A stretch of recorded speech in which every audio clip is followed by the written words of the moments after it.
8ನೇ class 9ನೇ class ಇರ್ತಕ್ಕಂಥ ಮಕ್ಕಳು ಅತ್ಯಾಚಾರ ಮಾಡ್ತಾವಪ್ಪ ಅಂದ್ರೆ ಅವ್ರಿಗೆ ಎಷ್ಟು ತೆರೆಗಟ್ಟೈತೆ ಅಂತೇಳಿ ಆಲೋಚನೆ ಮಾಡ್ತಾರೆ.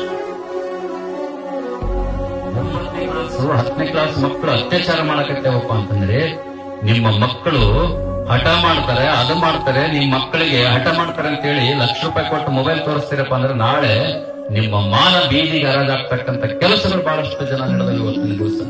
ಮೊದಲು ಮಕ್ಕಳಿಗೆ ಮೊಬೈಲ್ ಅನ್ನು ಅವಾಯ್ಡ್ ಮಾಡ್ತಾರೆ. ಮೊದಲು ಅಂತಂದ್ರೆ ಪ್ರಥಮವಾಗಿ ಮಕ್ಕಳು ನೋಡ್ಲಾರ್ದ ವಯಸ್ಸಿನಲ್ಲಿ ನೋಡ್ತಾವ, ಏನ್ ಮಾಡ್ಲಾರ್ದ ವಯಸ್ಸಿನಲ್ಲಿ ಮಾಡ್ತಾವ. ಅದಕ್ಕೆ ಇವತ್ತಿನ ದಿವಸ ಕಾಲ ಕೆಟ್ಟೋಗಿದೆ. ಯಾಕಂತಂದ್ರೆ ಇವತ್ತು ಮೊಬೈಲ್ ಯುಗ. ಬರೀ ಇವತ್ತಿನ ದಿವಸ ಏನ್ ನೋಡ್ತಾರಂತ ಸಹಿತ ಮಕ್ಕಳು ತಂದೆ ತಾಯಿ ಯಾರು ಗಮನಿಸಿಲ್ಲ.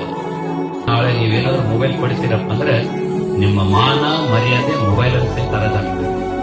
ನಿಜವಾಗ್ಲೂ ತಂದೆ ತಾಯಿಗಳು ಎಚ್ಚರವಾಗಿರೋ ಸಂಸಾರ ಏನಾದ್ರು ಹೊರಗೋಗಿ